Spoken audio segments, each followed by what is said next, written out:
Hello नमस्कार प्यारे बच्चों, स्वागत है आपका इस वीडियो में। मैं आप सबका श्याम भैया आपका स्वागत करता हूं वंस अगेन ऑन maths@श्याम भैया यूट्यूब चैनल पर। ये वीडियो आपके लिए बहुत ज़्यादा इंपॉर्टेंट होने वाला है, इसलिए लास्ट तक स्किप ना करें। आप बच्चे हैं या बच्चे के पेरेंट भी हैं तो भी आपके लिए बहुत इंपॉर्टेंट वीडियो है, तो वीडियो को लास्ट तक ज़रूर देखें। अगर आप हमारे चैनल पे नए हैं तो प्लीज़ चैनल को सब्सक्राइब जरूर कर लीजिएगा और वीडियो अच्छा लगे तो वीडियो पे लाइक ठोक के जाइएगा, दूसरों को शेयर भी करिएगा। हम इस वीडियो में किस टॉपिक पे बात करने वाले हैं, थंबनेल से आपको सब समझ में आ गया होगा।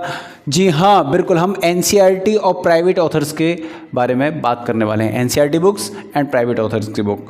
तो अगर हम बात करें तो आप कहेंगे कि एक ही बार में हमारी समझ में आता है सर कि चाहे यूपीएससी की प्रिपरेशन कर लो, चाहे पीसीएस की प्रिपरेशन कर लो, हर तरह की प्रिपरेशन के लिए एनसीईआरटीज़ को बेस बनाया जाता है। लेकिन मजे की बात और पते की बात यह है कि वो एनसीईआरटी प्रेफर जो की जाती हैं वो सोशल साइंस की एनसीईआरटी प्रेफर की जाती हैं। मैथ्स के बारे में कुछ और ही चक्कर है। मैथ्स की बात आते ही टीचर्स कुछ और ही बताने लगते हैं। क्या बताते हैं ज़रा समझिए। जब भी बात मैथ्स की एनसीईआरटीज़ की आती है तो टीचर्स कहते हैं कि आप मैथ्स की एनसीईआरटी प्लीज़ बच्चा मैथ्स की एनसीईआरटी ना लेना, मैथ्स की एनसीईआरटी की जगह आप आर डी शर्मा या कोई और जो ऑथर हैं उनकी किताब ले लेना और उसी से पढ़ाई करना, क्योंकि इस किताब में कुछ भी नहीं है, बहुत आसान सी किताब है और इसका कोई वैल्यू नहीं है। मीन्स अरे भैया, अगर एनसीईआरटी की किताबों की वैल्यू नहीं होती तो क्या एनसीईआरटी मैथ्स की जिन्होंने किताब लिखी है, क्या उनको ये समझ में नहीं आता कि हमने किताब रद्दड़ बनाई है? पूरे टीचर्स का एक ऐसा समूह बन गया है आजकल का कि वो ये कहते हैं बच्चों से कि भैया एनसीईआरटी बहुत ख़राब किताब है। क्या ये एनसीईआरटी की किताब को बनाने वाले लोगों के दिमाग में ये बात नहीं जाती कि हमारी किताब रद्दड़ है, इसको बंद कर देना चाहिए? बताइए आप। नहीं, ऐसा बिल्कुल नहीं है। एनसीईआरटी बिल्कुल ख़राब किताब नहीं है। तो आज हम कंपैरिजन करने वाले हैं और 5 जीन्युइन पॉइंट्स पे मैं काम करूंगा। मैंने 10 कर दिए क्या? 5 जीन्युइन पॉइंट्स पे मैं चर्चा करूंगा। मैंने यहाँ पे बोर्ड पे लिखे हुए हैं, आपको दिख रहे होंगे। इन्हीं पॉइंट्स पे चर्चा करके हम पता करेंगे कि एनसीईआरटी की किताब अच्छी है या प्राइवेट ऑथर्स की किताब अच्छी है। तो हमारा सबसे पहला पॉइंट है number of members in writing the book. किताब को लिखते समय कितने मेंबर्स थे? तो समझिए, जब एनसीईआरटी की किताब लिखी जा रही थी तो वहाँ की पूरी कमेटी बैठती है जिसके अंदर मैथमेटिशियंस भी होते हैं, प्रोफेसर्स भी होते हैं, टीचर्स होते हैं, डिफरेंट कॉलेज के बड़े जितने भी जेएनयू यूनिवर्सिटी हो सकती है, दिल्ली यूनिवर्सिटी हो सकती है, इलाहाबाद यूनिवर्सिटी हो सकती है, जितनी भी सेंट्रल यूनिवर्सिटीज़ हैं वहाँ से प्रोफेसर्स, मैथमेटिशियन, टीचर और साइकोलॉजिस्ट। आप कहोगे सर साइकोलॉजिस्ट की क्या ज़रूरत है? साइकोलॉजिस्ट की ज़रूरत है। अगर आप एजुकेशन के फील्ड में हैं और आप थोड़ा बहुत भी नॉलेज रखते हैं तो कोई भी काम एजुकेशन के फील्ड में बच्चे की साइकोलॉजी के हिसाब से किया जाता है, उसकी मेंटल एज, क्रॉनिकल एज को ध्यान में रख के ही किया जाता है। बच्चों के आईक्यू को समझ के, उनकी परिस्थिति को समझ के ही कंटेंट डिज़ाइन किया जाता है। इसलिए साइकोलॉजिस्ट की तो बहुत बड़ी तगड़ी नीड होती है किसी किताब या किसी कंटेंट को लिखते समय। तो कमेटी होती है और इस कमेटी में 1-2 मेंबर नहीं, 100-150 मेंबर बैठते हैं और वो 100-150 मेंबर डिस्कशन करने के बाद में ये डिसाइड करते हैं कि हमें इस किताब में कौन से क्वेश्चंस रखने हैं। हाँ, ऐसे नहीं कि बस किताब छाप दी, वो सोचते हैं कि कौन से क्वेश्चन रखने हैं, किस जगह रखने हैं, किस सीक्वेंस में रखने हैं, जिससे बच्चों को चीज़ें आसानी से समझ में आएँ, बच्चे उसको टेक ओवर कर सकें, बच्चे उसको पढ़ सकें, समझ सकें। समझ रहे हैं आप मेरी बात? नहीं समझ रहे हैं? चलिए अब प्राइवेट ऑथर्स की बात कर लेते हैं। तो प्राइवेट ऑथर्स में सिंगल पर्सन या 2 लोग हो सकते हैं, 2-3 भी हो सकते हैं, 4-5-6 भी हो सकते हैं। राइटर्स हैं, वो सब मैथ्स की नॉलेज वाले लोग हैं और उन्हें जितना ज्ञान है उनके अंतर्गत सब्जेक्ट को लेके वो उस पूरे ज्ञान को उस किताब में भर देंगे। क्यों? क्योंकि ज्ञानी बाबा हैं। तो वो यहाँ पर बच्चों के साइकोलॉजी लेवल और इसका बिल्कुल भी ध्यान नहीं रखा जाता। समझ रहे हो ना? बच्चों के कंफर्ट का, बच्चों के साइकोलॉजी लेवल का, उनके मेंटल लेवल का कोई ध्यान नहीं रखा जाता। काय में? प्राइवेट ऑथर्स वाली चीज़ में। कमीशन की बात करते हैं तो जितने भी प्राइवेट ऑथर्स की बुक हैं वो कमीशन पे बेचते हैं अपनी किताबें। एनसीईआरटी का कोई कमीशन नहीं होता, इसीलिए कई बार प्राइवेट स्कूल एनसीईआरटी की किताबों को लगाने से बचते हैं। मैं खुद प्राइवेट स्कूल में पढ़ा के आया हूँ और मैंने इस बात का विरोध भी किया था वहाँ पर कि भैया आप एनसीईआरटी की सस्ती किताबें क्यों नहीं बच्चों को पढ़ने देते हैं, आप क्यों प्राइवेट ऑथर्स की किताबें लगा रहे हैं, क्यों इतनी महंगी चीज़ दे रहे हो? तो उन्होंने कहा कि भैया हमें कमीशन मिलता है और ये एकदम सत्य बात है कि प्राइवेट ऑथर्स की बुक पे कमीशन मिलता है, एनसीईआरटी की किताबों पे कमीशन नहीं मिलता है। तो यहाँ अगर मैं बात करूँ इस पॉइंट पर तो बेस्ट जाती है हमारी एनसीईआरटी। एनसीईआरटी से बेस्ट कोई बुक नहीं होती। इसमें एक एक क्वेश्चन उस हिसाब से लिखा होता है कि वो बच्चे की साइकोलॉजी को, उसके थॉट प्रोसेस को कैसे डेवलप करेगा। समझ गए ना। और थॉट प्रोसेस को डेवलप करना ही मेन मोटिव है किसी भी कंटेंट का, किसी भी पढ़ाई का। भाई पढ़ाते क्यों बच्चों को आप कि बच्चे का दिमाग बड़ा हो, बच्चा सोचने समझने की क्षमताएं अपनी बढ़ा ले, और वो सारी चीज़ों का ख्याल रखा जाता है। इस किताब में, इन किताबों में वो ख्याल नहीं रखा जाता। दूसरी बात, दूसरा जो पॉइंट है वो है एग्ज़ाम ओरिएंटेड स्टडी। तो एग्ज़ाम ओरिएंटेड का मतलब क्या है? एग्ज़ाम ओरिएंटेड मतलब है बस पेपर पास करना। समझ रहे हो? एग्ज़ाम क्या है? एक टेस्ट बन के आता है और उस टेस्ट को आपको पास करना होता है, उसमें अच्छे नंबर लाने होते हैं। तो अगर एग्ज़ाम ओरिएंटेड की मैं बात करूँ तो एग्ज़ाम ओरिएंटेड सिलेबस और कंटेंट जो जेन्युइन है वो एनसीईआरटी ही प्रोवाइड कराती है, प्लस इसमें बच्चे की साइकोलॉजी का ध्यान रखा जाता है। जबकि अगर मैं प्राइवेट ऑथर्स की बात करूं तो ये एग्ज़ाम ओरिएंटेड कंटेंट देते हैं, लेकिन बल्क ऑफ नॉलेज उसमें दुनिया भर की नॉलेज डाल देते हैं। बच्चे की साइकोलॉजिकल स्टेज के ऊपर की भी नॉलेज सारी उसमें झाड़ देते हैं। समझ रहे हैं आप?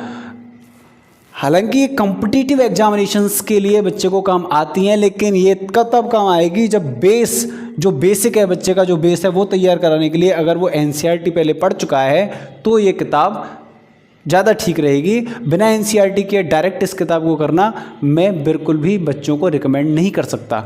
तीसरी चीज़ ये है प्राइस। तो मैंने बता दिया प्राइस, ये एकदम सस्ती किताब होती है। एनसीईआरटी की बहुत सस्ती किताबें आती हैं और प्राइवेट बुक्स जो होती हैं वो महंगी आती हैं, ऑब्वियस सी बात है। चौथी चीज़ हम बात करेंगे इस वीडियो में जेन्युइनिटी की। जेन्युइन कंटेंट कहाँ मिलेगा? तो भैया प्रेफरेबल है और मोर जेन्युइन है एनसीईआरटी का कंटेंट, क्योंकि आप देख रहे हो इतनी बड़ी कमेटी बैठती है, इतने सारे लोग, ऑथराइज्ड लोग, वो इसको लिख रहे हैं, वो इसको समझ रहे हैं, तो कंटेंट जेन्युइन होता है। और एनसीईआरटी बुक्स का कई बार रिव्यू भी करते हैं बहुत सारे लोग। एक दो रिव्यू नहीं होते, बहुत सारे रिव्यू के बाद में किताबें छपती हैं, किताबें बनती हैं, उनमें चेंजेस किए जाते हैं। तो एनसीईआरटी की बुक्स यहाँ भी बाजी मार ले जाती हैं। देखिए सस्ती भी हैं, एग्ज़ाम ओरिएंटेड हैं, साइकोलॉजी के हिसाब से भी अच्छी हैं, इतनी तगड़ी कमेटी ने उनको लिखा है, मोर जेन्युइन है, प्रेफरेबल हैं। आपको पता है अगर एग्ज़ाम में आपने किसी क्वेश्चन का आंसर लिखा और वो आपने किसी और ऑथर की किताब को, यानी किसी प्राइवेट ऑथर की किताब को पढ़कर अगर आंसर लिखा था और वो आंसर अगर बोर्ड ने नहीं माना है, गलत हो गया है, तो आप बोर्ड को ये नहीं कह सकते कि मैंने फलां फलां किताब में से ये आंसर ऐसे पढ़ा था इसलिए सही होना चाहिए। क्योंकि बोर्ड अगर किसी किताब को मानता है तो वो है एनसीईआरटी। प्राइवेट ऑथर्स को वो वैल्यू नहीं देते। अब आ जाइए भैया लास्ट बट नॉट लीस्ट, मैंने सिर्फ 5 पॉइंट पे ही बात करी है जो मोस्ट इंपॉर्टेंट थे। तो हेल्पफुल, एनसीईआरटी किस चीज़ में हेल्पफुल है? सबसे ज़्यादा जो एनसीईआरटी हेल्पफुल है, मैंने आपको बताया कि बच्चे के थॉट प्रोसेस को डेवलप करने का मौका देती है एनसीईआरटी। एनसीईआरटी कंटेंट को परोस के नहीं देती, वो बच्चे को बने बनाए नहीं देती। आप आर डी शर्मा के अगर आप कंटेंट को देखोगे या किसी भी प्राइवेट ऑथर की किताब के कंटेंट को देखोगे तो उनकी किताब में फॉर्मूले वगैरह वगैरह, डायग्राम्स, वो सारी एक जगह परोस के देते हैं और फिर उनसे रिलेटेड क्वेश्चंस मिलते हैं बच्चे को। तो बच्चा समझ गया ये इसका फॉर्मूला है, ये क्वेश्चन हो गए, ये मेरे को कर लेने हैं। प्रैक्टिस होगी उसकी सिर्फ इतना, यानी सारी चीज़ परोस के दी गई थी उसको, उसका खुद का दिमाग नहीं चला था उसमें, अभी सॉल्व करने में बस कैलकुलेशन में चलेगा।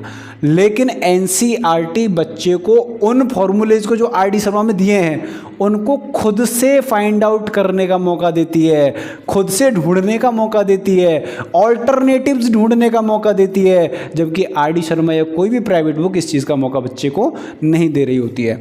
दूसरी चीज़ ये है कि प्रोड्यूस अवेयरनेस। कैसी अवेयरनेस? Social awareness. एक एक क्वेश्चन एनसीईआरटी का इस तरह से डिज़ाइन किया जाता है ये सोचकर कि बच्चों के अंदर जेंडर इक्वलिटी जाए, इक्विटी का कॉन्सेप्ट जाए, यानी हमारी जितनी भी मोरल वैल्यूज़ हैं वो कवर अप हों एनसीईआरटी बुक्स के माध्यम से। आप सोचिए, मैं आपको एक ज़रा सा एग्जांपल देता हूँ।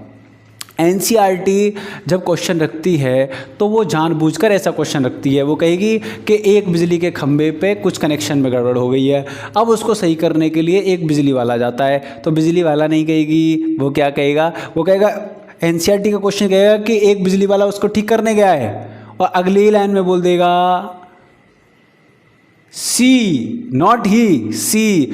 ऐसे ही वो ऑटो ड्राइवर के बारे में जब बात करेगा तो वहाँ भी लड़की दिखा देगा कि वो ऑटो ड्राइवर जो है वो कौन है? वो एक लड़की है। यानी जो रूढ़ियाँ हमारे समाज में फैली हुई हैं बच्चों को उनसे भी टच में लेके आना है। सिर्फ परीक्षा पास करने के माध्यम से ये किताबें नहीं लिखी गई हैं। सोचिए कितनी वैल्यूएबल बुक्स हैं, सारी सोशल वैल्यू, सारी मोरल वैल्यू जो हैं उनको कवर अप करते हैं एनसीईआरटी के क्वेश्चन और एनसीईआरटी का कंटेंट। एनसीईआरटी हमें हमारी हिस्ट्री से भी अवगत कराती है, जबकि जो प्राइवेट ऑथर्स की बुक है वो मैथमेटिक्स की जो हमारी हिस्ट्री है हमारे कल्चर की उससे भी हमको जो है कनेक्ट नहीं करती है, जबकि एनसीईआरटी करती है। तो सोशल अवेयरनेस सबसे ज़्यादा अगर बच्चों में कोई डालता है, बच्चों के अंदर मोरल वैल्यू, सोशल वैल्यू अगर कोई डालता है तो वो एनसीईआरटी के बुक्स डालते हैं। प्राइवेट ऑथर्स का ये काम नहीं है, उनका सिर्फ काम है बच्चे को फॉर्मूला देना, रटाना और आंसर निकलवाना। तो दोस्तों इन 5 पॉइंट के आधार पर आप डिसाइड कीजिए कि कौन सी किताबें ज़्यादा अच्छी हैं। सिर्फ एक पॉइंट पे मैं कहूँगा, वो भी तब कहूँगा जब आप एनसीईआरटी कवर कर लें, उसके बाद में ये बुक आप लगा सकते हैं प्रैक्टिस के लिए। लेकिन एनसीईआरटी का कोई तोड़ नहीं है, कोई उसका विकल्प नहीं हो सकता। कोई भी प्राइवेट ऑथर एनसीईआरटी को मात नहीं दे सकता। इवन मैं भी एक एनसीईआरटी के एक्सप्लेनेशन की किताब लिख रहा हूँ, पूरी साइकोलॉजी के हिसाब से ही मैं लिखने की पूरी कोशिश कर रहा हूँ। जैसी किताब आएगी उसके बारे में आपको भी जानकारी मिलेगी। और प्लीज़ आप अपना प्यार हम पर बनाए रखिए, अपना सपोर्ट हम पर बनाए रखिए। इस वीडियो में इतना ही। मैं श्याम भैया क्लास भी लेता रहूँगा पढ़ाने की, और आपसे मिलूँगा नेक्स्ट वीडियो में। तब तक के लिए जय हिंद।